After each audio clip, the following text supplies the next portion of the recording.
করছো? আমি তো ভাবলাম তুমি বাড়িতে ফটিকের জন্য অপেক্ষা করছো। এখানে তোমাকে দেখে আমার তো ঠিক লাগছে না। ব্যাপারটা কি বলো তো?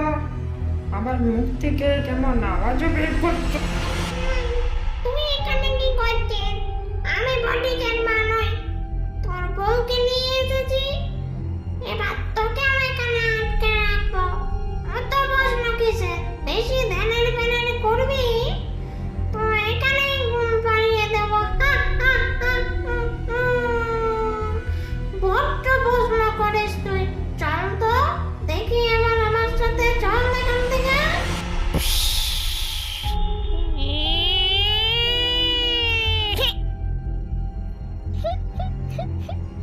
কি রে চাপা, তুই আবার এখানে বসে কাঁদছিস কেন? তোর কি হলো?